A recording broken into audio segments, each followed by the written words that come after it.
میرا نام عمران ہے اور آپ سن رہے ہیں میری سوچ۔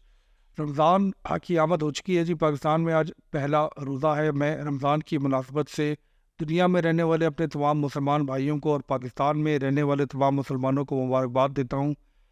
یہ رمضان کا مہینہ رحمتوں اور برکتوں کا مہینہ ہے۔ اس مہینے میں مسلمان ہر روزے رکھتے ہیں، اللہ تعالیٰ کی عبادت کرتے ہیں اور اس کے نتیجے میں اللہ تعالیٰ سے ڈھیروں رحمتیں اور برکتیں لیتے ہیں۔ اس کے علاوہ ایک اور طبقہ پایا جاتا ہے پاکستان میں جس پر رحمتیں اور برکتیں تو نازل نہیں ہوتی، مگر رمضان کے مہینے میں بہت سارے نوٹ ضرور گرتے ہیں ایسے لوگوں پہ۔ جی آپ سمجھ گئے ہوں گے میں کس کی بات کر رہا ہوں۔ ہر رمضان سے پہلے پاکستان کے عوام کو شدید ترین مہنگائی کا سامنا کرنا پڑتا ہے۔ میرے والد صاحب کے زمانے میں بھی ان کو بہت ساری مہنگائی کا سامنا کرنا پڑتا تھا رمضان سے پہلے، اور شاید میرے والد صاحب کے ساتھ بھی یہی حال تھا۔ تو پھر یہ مہنگائی کرتا کون ہے اور یہ مہنگائی ہر رمضان سے پہلے پاکستان میں ہوتی کیوں ہے؟ اگر آپ غور کریں تو پاکستان کے تمام ٹی وی چینل رمضان سے پہلے کسی سبزی فروش کے پاس یا کسی فروٹ والے کے پاس یا پاکستان کے مختلف بازاروں میں جب دکانداروں کے پاس جاتے ہیں اور ان سے پوچھتے ہیں کہ جی یہ چیزوں کی قیمتیں جو ہے رمضان سے پہلے کیوں مہنگی ہو گئی، تو اکثر کا یہی جواب ہوتا ہے کہ جی پیچھے سے مہنگی آ رہی ہیں۔ کسی نے آج تک میرا خیال ہے یہ پتہ کرنے کی جرت نہیں کی کہ یہ جو پیچھے سے کہہ رہے ہیں وہ تو ان سب کے پیچھے کون ہے۔ میں آج شاید اس بات کا جواب دینے کی کوشش کرتا ہوں۔ اس مہنگائی کے پیچھے نہ پاکستان کے سیاستدان ہیں، نہ اس مہنگائی کے پیچھے پاکستان کی اسٹیبلشمنٹ ہے، نہ اس مہنگائی کے پیچھے کوئی بہت بڑے زمیندار بیٹھے ہیں۔ اس مہنگائی کے پیچھے میرے اور آپ کے جیسے لوگ ہیں، ایسے لوگ جس کو ڈاکٹر اسرار مرحوم کہتے تھے کہ ان کا نام عبد الرحمن نہیں عبد الدینار اور عبد الدرہم ہے، یعنی ایسے لوگ جو درہم کی خاطر دینار کی خاطر اللہ تعالیٰ کے حکموں کی بھی پرواہ نہیں کرتے۔ اور اگر دلیل چاہیے تو حضور کا فرمان تعس عبد الدینار و عبد الدرہم، ہلاک ہو جائے یا ہلاک ہو گیا درہم و دینار کا بندہ۔ کون ہے درہم و دینار کا بندہ؟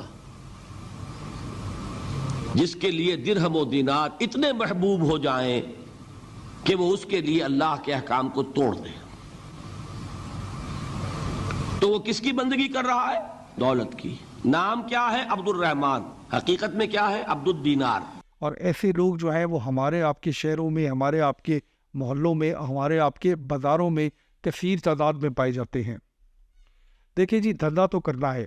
دھندا کرنے کا مقصد یہ ہے کہ آپ کوئی چیز خریدیں، کسی چیز میں آپ پیسے ڈالیں اور وہ چیز جو ہے وہ مہنگی ہو جائے تو آپ اس چیز سے پیسے بنا دیتے ہیں۔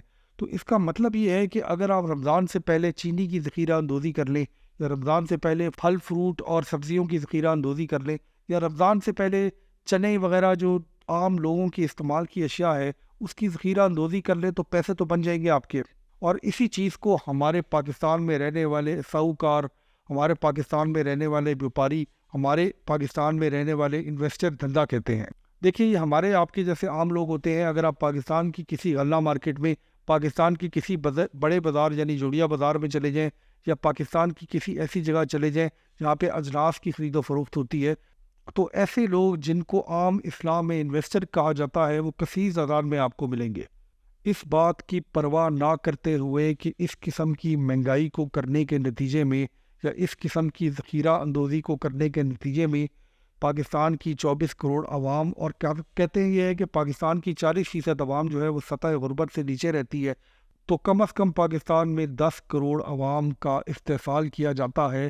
یہ لوگ جو پاکستان میں ذخیرہ اندوزی کرتے ہیں اور پاکستان کی مارکیٹوں میں عام طور پہ پائے جاتے ہیں، یہ اس بات سے قطع نظر ہوتے ہیں کہ یہ پاکستان کے 40% عوام جو سطح غربت سے نیچے رہتے ہیں ان کا ہر رمضان سے پہلے اور ہر رمضان میں استحصال کرتے ہیں، اور اس استحصال کے نتیجے میں جو ان کو ونڈ فال ہوتی ہے پیسے کی، یعنی جو پیسے کی بارش ہوتی ہے ان کے اوپر، وہ پہلے 20 دن تو پیسے کماتے ہیں اور آخری 10 دن جو ہے وہ عمرے کا ٹکٹ کرا کے آخری عشرہ جو ہے وہ اللہ کے گھر میں عبادت کے لیے چلے جاتے ہیں۔ ایسے لوگوں کے بارے میں حسن نثار صاحب، جن سے میرا کئی باتوں میں اختلاف ہے، مگر ان کی ایک بہت خوبصورت بات یہ تھی کہ اللہ کے گھر میں ایسے لوگوں کا بلاوا نہیں آتا، اللہ کے گھر میں ایسے لوگوں کی پیشی ہوتی ہے۔ تو شاید ایسے لوگ جو ہیں وہ ذخیرہ اندوزی کے بعد جو پیسہ کماتے ہیں اس کے بعد یہ اپنی پیشیاں بھگتانے حرم میں چلے جاتے ہیں۔ پاکستان کے بڑے بڑے شہروں کے بڑے بڑے پوش علاقوں میں بڑے بڑے گھروں میں ایسے لوگ رہتے ہیں۔ پاکستان کے سسٹم میں ان کو عزت دار سمجھا جاتا ہے، اور ہمیں اور آپ کو پتہ ہے کہ یہ کون لوگ ہیں، اور ان لوگوں کو بھی پتہ ہے کہ یہ کون لوگ ہیں، مگر شاید ہم نے اپنے سسٹم کے اندر جو شخص لوگوں کا سب سے زیادہ استحصال کرتا ہے اس کو شاید سب سے زیادہ عزت دیتا ہے.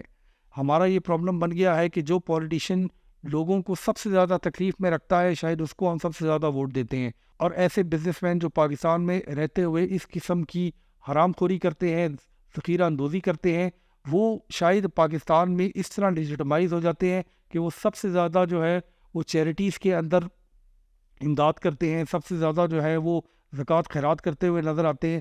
اور سب سے زیادہ شاید ایسے لگتا ہے کہ ایسے لوگ جو ہیں وہ غریب پرور سب سے زیادہ یہی لوگ ہیں جو لوگوں کے گھروں سے روٹی کا نوالا بھی چھین لیتے ہیں. آپ کو ایسے لگ رہا ہے کہ میں 1980 کی دہائی کی انڈین یا پاکستانی فلموں کے کسی ولن کی بات کر رہا ہوں. یقین مانیے کہ یہ لوگ جو ہیں وہ ہماری آپ کی طرح کے ہوتے ہیں، اور یہ لوگ جو ہیں یہ شاید ہمارے آپ کے دوست بھی ہیں، یہ شاید ہمارے آپ کے ہمسائے بھی ہیں، اور شاید ہمارے آپ کے رشتہ دار بھی ہیں. میں اس بات سے ایک اور مزیدار بات جوڑتا ہوں. پاکستان میں 2024 کے الیکشن میں دھاندلی ہو گئی تو یقین مانیے کہ پاکستان کے بڑے شہروں کے پوش علاقوں سے نکلنے والے بہت سے بچے جو ہیں، جو اچھے اسکولوں سے، انگریزی اسکولوں سے پڑھے ہوئے ہیں، بڑی بڑی یونیورسٹیوں سے پاکستان میں اور پاکستان سے باہر کے پڑھے ہوئے ہیں، اور اسی قسم کے لوگوں کے بچے ہیں، وہ سب سے زیادہ شور مچاتے ہیں کہ پاکستان کا سسٹم ہی خراب ہے. میں ایسے لوگوں کو یہ کہنا چاہتا ہوں کہ بھائی پاکستان کا سسٹم نہیں خراب، اصل میں جو چیز خراب ہے وہ آپ کے ابو ہیں. یعنی آپ کے والد صاحب یا اپنے ابو کے کارنامے آپ دیکھتے نہیں ہیں، اور شاید دیکھتے ہیں تو بات کرنے سے گھبراتے ہیں، مگر ہر چیز کو پاکستان کے سسٹم کے اوپر بلیم کر دیتے ہیں. یہ سسٹم جو ہے یہ شروع جو ہے یہ آپ کے ابو سے ہوتا ہے، اور یہ پاکستان کے سب سے اوپر کے ایوانوں تک جاتا ہے. تو ایسے لوگ، ایسے بچے جو پاکستان کے سسٹم کے اوپر روتے دھوتے ہیں، وہ اگر ایسے کام اپنے گھر میں دیکھ رہے ہیں، سب سے پہلے اپنے گھر میں تبدیلی لے کے آئیے. سب سے پہلے اگر آپ کے ابو تبدیل ہو جائیں گے تو شاید پاکستان کا سسٹم بھی تبدیل ہو جائے گا. جن لوگوں کو میری بات فلم میں دیکھنی ہو تو ایک انڈین فلم آئی تھی کچھ عرصے پہلے، رنگ دے بسنتی. اس میں ایسے ہی ہوا تھا کہ ایک بچے کے والد صاحب جو ہیں وہ انڈیا کے اندر شاید جہازوں کی خرید و فروخت کے اندر کوئی فراڈ کر رہے تھے. تو وہ بچہ پہلے ان سے سوال کرتا ہے، اور جب اس کے والد صاحب نہیں مانتے اور وہ کہتے ہیں کہ بیٹا جو تم نے کپڑے اور جو پہنے ہوئے ہیں اور جو تم امریکہ یورپ جاتے ہو اور جو گاڑی چلاتے ہو یہ اسی فراڈ کے نتیجے میں ہے، تو ایونچولی وہ بچہ جو ہے وہ مجبور ہو کے اپنے ہی والد صاحب کو مار دیتا ہے.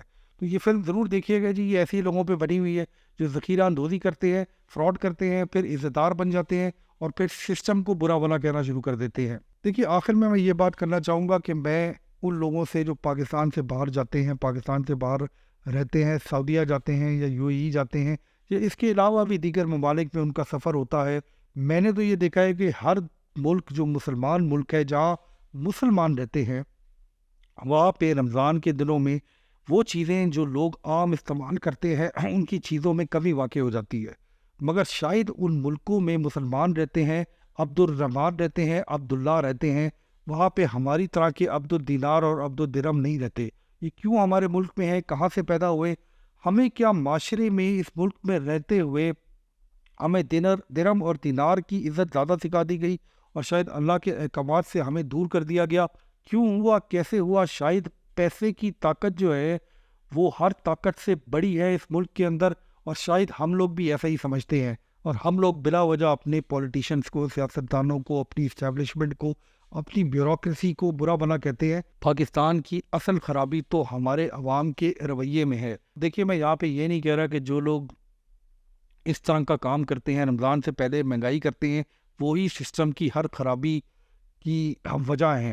پاکستان کے اندر ہر وہ شخص جو ٹیکس چوری کرتا ہے، پاکستان کے اندر ہر وہ شخص جو اپنی طاقت کی وجہ سے سڑکوں پہ دندناتا پھرتا ہے، پاکستان میں ہر وہ شخص جو اپنی تعلقات کی، یعنی ہر وہ عام آدمی جو اپنے تعلقات کی وجہ سے، چاہے وہ کسی SHO کو جانتا ہو، کسی DIG کو جانتا ہو یا کسی منسٹر کو جانتا ہو، اس طاقت کی بنا پہ اپنی طاقت کا غلط استعمال کرتا ہے، وہ اس سسٹم کو خراب کرنے کی وجہ ہے. تو پاکستان میں رہنے والے لوگ یہ عہد کر لیں کہ اس رمضان جو ہے وہ ہم اپنے سسٹم کو تبدیل کریں گے، ہم اپنے آپ کو تبدیل کریں گے. اگر آپ سے پہلے یہ کام ہو گیا ہے تو ہم آئندہ نہیں کریں گے. دنیا میں پیسہ کمانے کے بہت سے طریقے ہیں، شاید پاکستان میں رہنے والے کاروباری حضرات کو یہ سمجھ ہی نہیں آتی کہ اگر وہ ٹیکس چوری نہ کریں یا وہ ذخیرہ اندوزی نہ کریں یا وہ اس قسم کی کوئی حرکت نہ کریں تو شاید ان کی آمدنی کم ہو جائے گی. آپ کی آمدنی اور عزت میں اضافہ ہوگا اگر آپ ان کاموں سے اجتناب کریں گے. اور پاکستان کے سسٹم پہ جب تک آپ ان کاموں سے دور نہیں رہتے، کمپلین کرنا برائے مہربانی چھوڑ دیجئے. سسٹم آپ سے شروع ہوتا ہے اور آپ جب تبدیل ہوں گے تو یہ سسٹم بھی تبدیل ہو جائے گا. تب تک کے لیے پاکستان کی عوام جو ہے وہ مہنگائی کو بھگتے، اور اس مہنگائی کے لیے بار بار اسٹیبلشمنٹ اور پاکستان کے پولیٹیشنز کو بددعائیں دینا چھوڑ دیں اور اپنے آس پاس بھی ذرا غور کریں. بہت شکریہ.